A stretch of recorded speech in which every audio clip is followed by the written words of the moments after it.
مكرهة صحية في وادي جريوت تهدد حياة المواطنين القاطنين في 6 قرى محيطة بالخط الغربي من مدينة رام الله.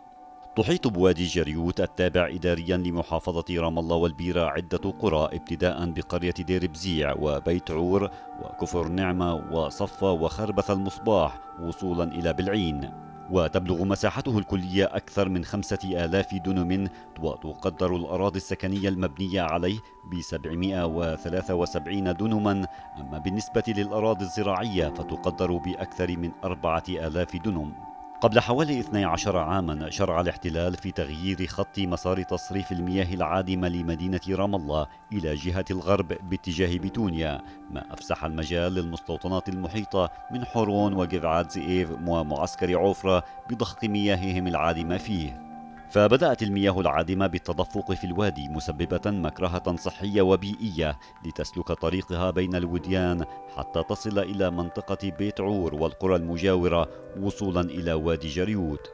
يغزو الوادي اليوم الحشرات وانتشار أنواع جديدة منها كالبعوض الآسيوي المرقط، كما نمت هنالك أعشاب طفيلية دخيلة، في حين ذبلت الكثير من الأشجار التي لطالما امتدت على ضفاف الوادي كالتين والزيتون. كما انتشرت الخنازير والكلاب الضالة والأفاعي والقوارض، ما منع الناس من الوصول إلى أراضيها لجد الزيتون، عدا أن سيل المجاري أضر بالأراضي الخصبة القريبة وحال دون أن تستغل زراعيا، محولا المنطقة إلى مكرهة صحية. عمل مركز بيسان على تطوير دراسة قانونية حول وادي جريوت، انطلاقا من أن الصحة هي التعبير الأول والأساسي عن الحق بالحياة، فهي وبحسب تعريف منظمة الصحة العالمية حالة من اكتمال السلامة بدنيا وعقليا واجتماعيا، كما أن سلامة البيئة مسألة ضرورية للتمتع بالحق في الحياة وفي سلامة الجسد. وقد خلصت الدراسة بأن الاتفاقات الإسرائيلية الفلسطينية في مجال الصحة والبيئة جعلت الاحتلال يتحكم في البيئة الفلسطينية، كما أن السياسات الاحتلالية المعيقة تعمل على تخريب البيئة، خاصة في معالجة النفايات الصلبة والسائلة،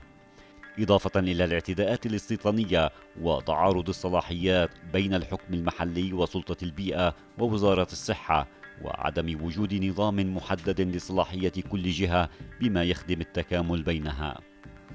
ناهيك عن ضعف إمكانيات المجالس القروية وضعف الاهتمام البيئي لدى مؤسسات السلطة.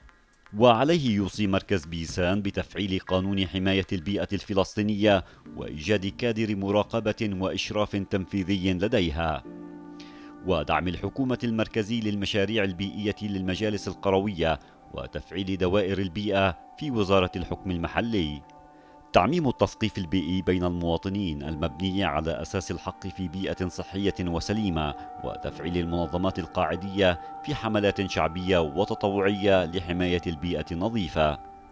تم إطلاق حملة لحماية وادي جريوت من المياه العادمة من قبل مجموعة من المراكز المجتمعية في قرى غرب رام الله المحيطة بهذه الأودية، وهي مركز عونة الثقافي في بيت عور التحتة، ومركز حصاد في بيت عور الفوقة، ومركز حنظلة في صفة، ومركز الهدف في بلعين، ومركز أيام زمان الثقافي في كفر نعمة.